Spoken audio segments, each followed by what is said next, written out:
akkanumatti walaajjeesaadha.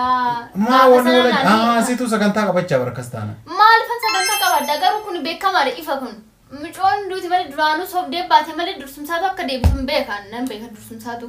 Garummaa mishii fakkeeffachuun baatee miti abaatu rakkoon qabu immoo hin deebiti immoo akka deebitu nan beeka. Garuu ishiin deebitaan mana kana jiraadha ammaan. Oo deebite. Haa deebitu adeesi tokkoffaa siifillee qorsaa. Maal jechuudhaan maal inni qorsaa? Madaaniiti siifillee. Maal laa gooteena? Yaani wajjin haasoftanii wajjin taphattanii. Lakki ani haasawuu ani akkanumatti haasawuun fedhu iyyuu dursumsaa iyyuu. Micoon tun mana kanatti akka deebitu fedhii qabdamoo hin qabdudha ani amma gaafiin kee. Ani yoo bakki jirtu ta'eef yoo bakki jirtu tun ta'iniifi yoo deebite fedhii qaba maaliif isin. Garuu jaalattellee jibbitellee ishiin oolufte ishiin seenti ani immoo nabbaachaa kanuma bakka waan biraa maayinir. Ashama harka funee daawwattotaa fi hordoftoota keenya akkam jirtan nagaa keessanii nagaa galata rabbii hannagaa koodha isinillee bakka jirtanitti nagaa naaf ta'aadha. Egaa daawwattotaa fi hordoftoota keenya har'a akkuma agartanii mana illee qulqulleessin. Abdiin dhuguma gaaddisee baasee minyoota galfatu heda gaaddiseen irraa bayii sin barbaadu jedhee gaaddiseen akka gaafa duraatirraa gaabbitee ergasii mana baate maal jetti jechuudha. Akkasuma waa'ee dhimma Ustaaz Bayyanaa Mahammad Bayyanaa moo kamiyyuu waa'ee istaata sanii sanarratti istaani suni karaan jaannata nama galchuu karaa ijoollee shawaatii booniyee kitaaba maqaa isiitiin baasuu hedaa maal inumaa ani ka jedhu ilmi namaa kun akkamitti yaadadha dhugumaa rabbi inni nama diinii rabbii qabu wallahi ulfaataa eenyutu balleessaa qaba booniyee dhamo istaatatu balleessaa qabaadha gaafa wal bira gaanuu jarri kun akkam ta'uuf deeman. Assalaamu alaykum warahmatullahi wabarakatuh.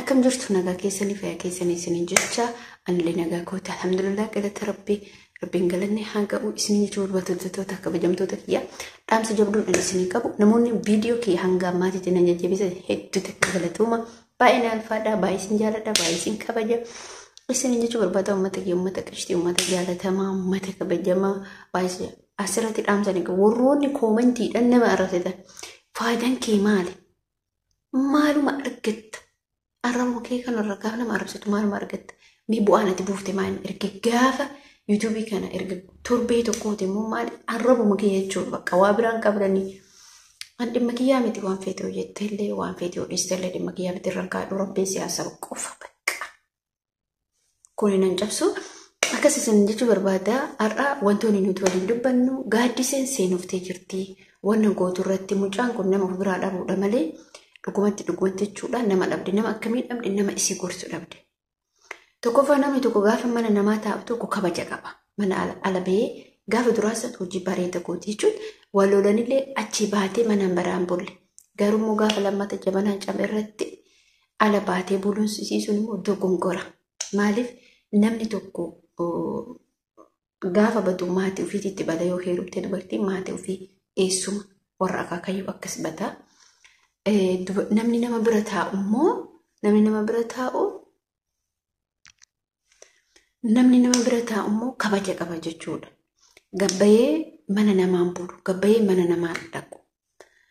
Jechuun nama bultiidha jechuudha. Ta'uyyuu bultii mana namaa hin ulfaata. Sababni isaallee maaliif yaa'anii injiraa miti akkanumatti jechuudha. Kanaaf obboleen kiyya namni dogongora isaanii sirreeffata. Amma waa'ee Ustaaz Bayyanaatitti yoo deebine Mahammad Bayyanaa moo akkamiyyuu. Istaan suni miira hamaa keessa galee wanti inni raawwataa jiru wanti inni dubbatu kilma afaan isaaniitirraa wanti ba'aa jiru akkasuma namoonni tokko isaan jeequ amma guutuun miidiyaa hundumtuu tiktookii yuutuubii maxxanabiyyoon feesbuukan bas booniyee bicha booniyee shaahadaa qabatu bicha bilbila olaatu booniyee feesbuuk olaatu booniyee tiktookii olaatu booniyee bakki hundi booniyee bichaadha. Balleessaa eenyutu qaba walitti dhufu balleessaa namni qabu eenyuuni intala isheen booniyee jedhamtu suni silaa nama isii jaalatu argatte yaa jaran namni tokko gaaf nama jaalatu argate biyya arabaa keessa halkan takkaayyuun bulu shamarran takka gaaf dhiira jaalatu argatte halkan san baafatti nama san bira ga'uuf nama san arguuf hawwii qabdi isii dubartii takka akka islaamatitti dubartiin takka haadhaaf abbaa isii biraa baatee alan bultu akka shari'aa islaamatitti. Isiin garuu nama akkatti isii jaalatu kan argattee shahaadaa qabattee gara islaamummaa dhuftee maaltu biyya ambaa isii darasiisa takkaanaa qaba. Achi kaatu miidiyaa irratti warri nuun naggaadattanii warri nuun feemasii ta'uu barbaada warri nuun maalii ta'uu barbaada kan jettee poostii maxxansaa ooltu. Abbaa manaa isiisan kalas abbaa manaa kee ergeetti hin gorfattu. Lakki wanni akkanaa kun waan sirraa maluu miti. Ati nama miidiyaan malee miti. Ati nama diinii rabbii barsiisu. Ati konkoo yoo taate miidiyaa irraa gali. Galtee badoo odoo hin taane jecha hin taane kilma hin taane hin maxxansi. Jaalala kiyya keessan naa ibsi. Bari olumaa hedduutu jira jechuudha. Warroonni waa'ee diinii rabbii qaban warroonni waa'ee jaalalaa beekan bari sheekotiin tuni jechuudha. Warroota shabaabaa olitti beekte dirqisa olitti beekte jechuudha. Nuti hoo maaliif isiniin jedhee kan akkasiniin jedhee jarri kun hoo sheetichi kun amma jireenya isaa guuturraa qabee umurii isaa guutuu hamma ammaa jiraate kanatti erguuf beekarraa quraana irratti dabarsee jechuudha. Gaafa kana ka'ee baratee ka'ee mootiyyuu garanatti jaalala gaafa qabetti jaalalli miira hamaa keessa nama galcha. Jaalalli kafedhe hin kuffisa. Garuummoo harka kennuu dhabuudha. Shamarran meeqa kan maraacha dhiira meeqa kan garuummoo ustaazin kun nama diinii rabbii qabu gabbaanii dubartii booyanii takka hin taatu ustaazarra. Lammaffaa gabbaanii waa'ee mul'attiisanii jaalala isii ibsan qaba. Garuu otoo ta'u sheenii tokko keessa isaatitti haadha manaa isaa san qaqqabee hijaaba itti godhatee kunuunsee bakka jiruu addaa isii jiraachisu biyya kana keessa isii galchuuf miidiyaa irratti miti jechuudha. Eessattiree fudhatee manatti hin galee niitii isaa godhatee mana isaatitti teessisee faarsa. Dhiironni tokko namoonni haadha manaa isaanii jaalatan teessisanii mana isiitti jaalala isiif qabusan isii ibsa. Amma ustaazini kun dogongora guddaa qaba. Dogongora guddaa kana xiqqaa guddaan ittiin kolfuun maaliif barbaachisa? Isiin dubartiidha miti. Kaatee ittiin galtu yoo ittiin galiin hin gorfattu abbaa manaa isiisan. Bakka isuma dhugaa. Bakka abbaa manaa kee gorfatte bakka hin galaa hin dhagaa waan ati akkuma shaayinii roobee jedhe. Harbaan booniyee kamsaan booniyee jum'aan booniyee salaattu kaatu ciiftu nyaattu dhuudu jedhe shaayinii roobee jechuudha. Dhugumatti dhugaadha. Waan nama saalfachiisu hin taatu hin bareeddu namarraan bareeddu dargaggeessu iyyuu gabbayee sa'aatii 24 gisee ammaa kana iyyuu dhiisee jira shamarran jedhe jaalatu keessa isaatti ibsatus keessa isaatti isuma dhugaatti jechuudha yookaan immoo bakka maatu jirare yookaan immoo kalaas maal miidiyaa si addunyaa si beekte maas si godha ofii keetti gaafa wal argitan hokkam taatan akkuma isheen roobi jedhisan bakka dubartiin gaafa dhiira funyoo qabattee jette kalas isa dhumaati yaani. Garuu akkatti itti of kennuu miti. Akkatti itti bananii maal jedhanii kitaaba yoo maqaa isiin baase waan guddaadha seenaa guddaadha.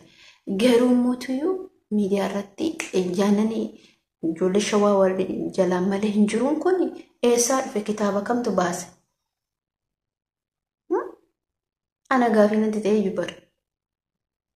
Immootu akkamitti kilma afaan isaa kanarraa ka'ee dhalaa muslimaa fuudhu manna dhalaa kiristaanaa sallamtee fuudhu wayya kam jedha.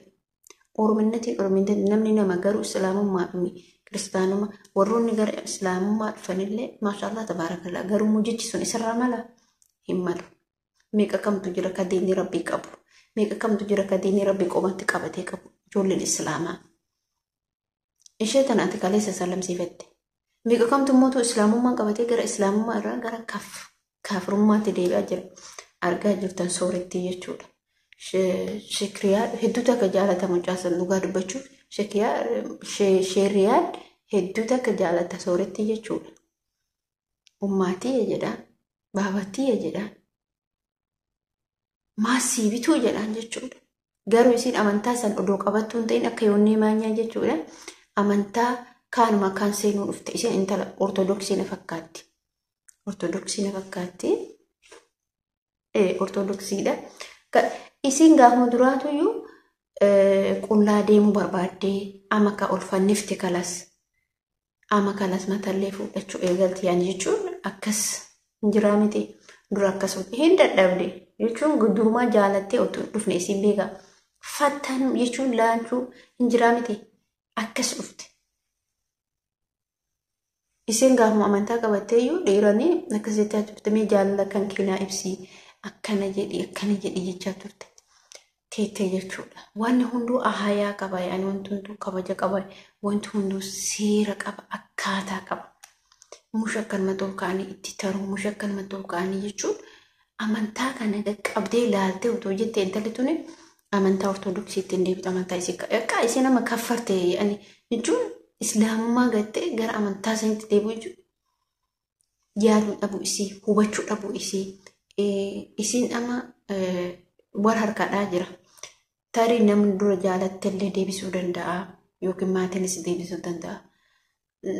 Hin beekamu waan akkasiitiin jechuu barbaada. Waa'ee booniyyeetii booniyyeen abbaa manaa kee miidiyaa irraa galchii Rabbiin abbaa manaa keessee haqa jechuu immoo itti gali.